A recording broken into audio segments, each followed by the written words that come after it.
and real instructional vision and real getting their hands in the dirt about student learning and what most affects it. And my practices, if I change my practices, I can change a student's destiny. If we continue to be reflective practitioners and we continue to make sure that every single educator in our district is equipped, then we have a greater chance of moving every student to a higher level of success.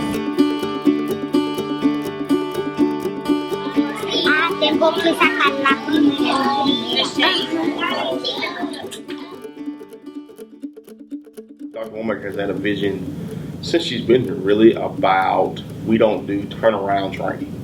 Everybody gets the main course of the meal from the head chef. Well, we saw this powerful learning that was happening at this rapid rate of speed by the groups that we were taking and sending to the networks that had been established by the Alabama Best Practices Center. And we watched really as this gap began to widen in our district. But we saw the gap because our teachers were not getting fed professionally at that same level. Dr. Womack kind of watched us and said, okay, you all are growing at an exponential rate. Your language is different. Your behaviors are different. The way you look at instruction is different. How are we going to get that to everybody? And that was the birth of, this is how we get there. Yeah.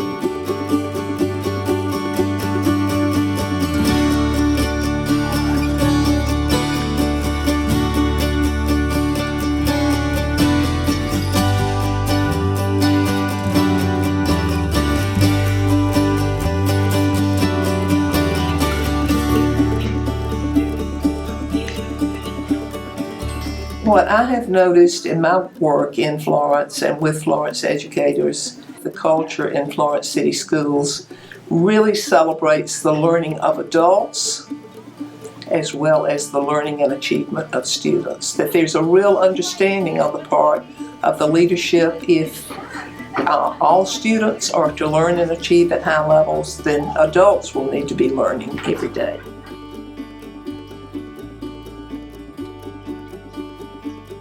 Now we're at the point where we're not sending people out to get the learning, we're bringing the learning to us. What is it at the end of this lesson that I want students to understand?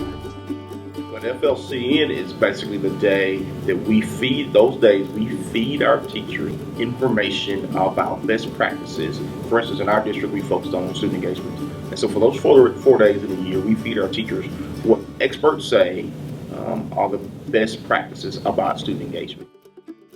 After each meeting, our teachers collaborate together at the end of the day, come up with a plan to implement it, and they basically send us feedback that we send on to our presenters.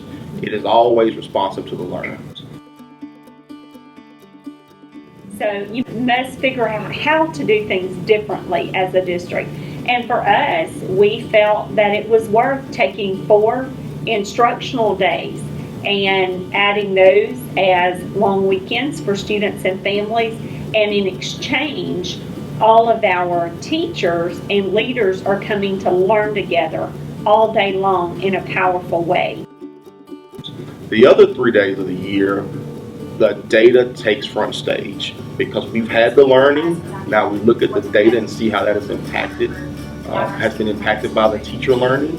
We decide what changes we need to make in instruction, what changes we might need to make in our learning, and then it fuels the next FLC.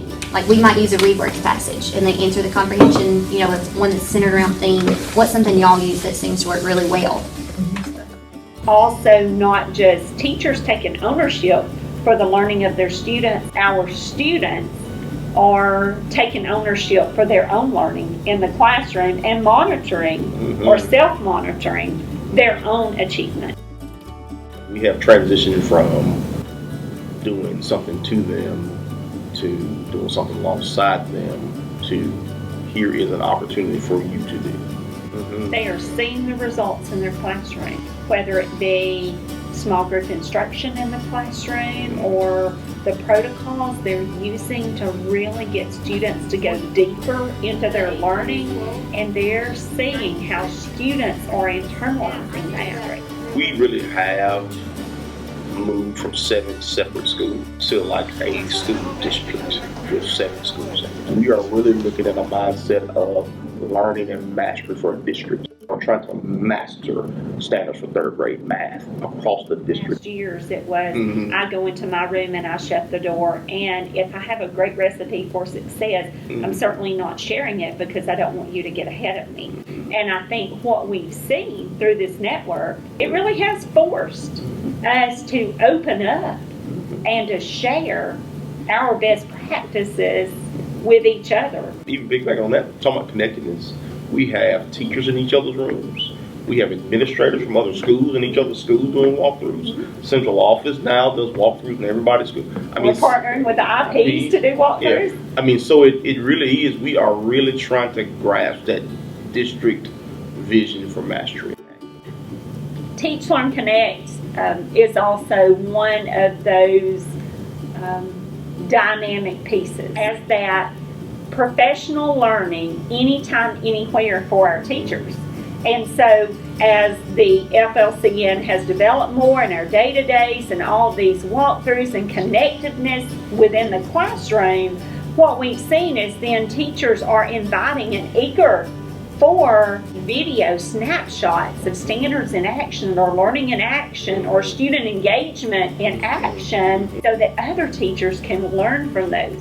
So that when you're sitting, whether it's in your comfy chair at home at night or early in the morning when you're drinking your cup of coffee, you can get a short, less than 10-minute snippet of professional learning that then will greatly impact your own classroom. And to go back to connectedness, it's not just some random videos that are out there. They are videos that support the professional learning that we already have. And so while you get hit with something in the classroom, how great is it to be able to come back and review and then get to see teachers in your district with kids in your district doing the things that you just learned about and seeing it at different levels. I think it is one of the greater connected pieces that we have. The value of the academic leader. I think sometimes many districts that they only see instructional leaders as those that are in administration. And what we have done here is we have taken that every educator is an instructional leader. Administrators, first and foremost, must be an instructional leader over anything else that they do. That is our expectation in our district. But then having the instructional partners within the school that's helping to facilitate the learning and working hand in hand with teachers. But then beyond that, having the academic leader structure all across our district. It's built capacity and leadership.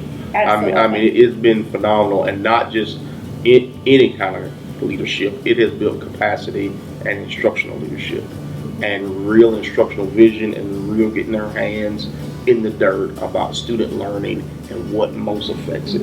And my practices, if I change my practices, I can change a student's destiny. But when you're talking about learning, it really does flatten out. That's right. And it really is, we're learning from each. We're all learners. We're all learners. And if you really want to grow a culture of learning in your district, when the adults realize that we're all learners, which is kind of what we're working here, that we've really come a long way to do, then the kids catch on fire. And I think our academic leagues have been huge in that. And I believe when you create that type of culture, then you begin to see all of the elements of rising academic achievement. If we continue to be reflective practitioners and we continue to make sure that every single educator in our district is equipped, then we have a greater chance of moving every student to a higher level of success quickly.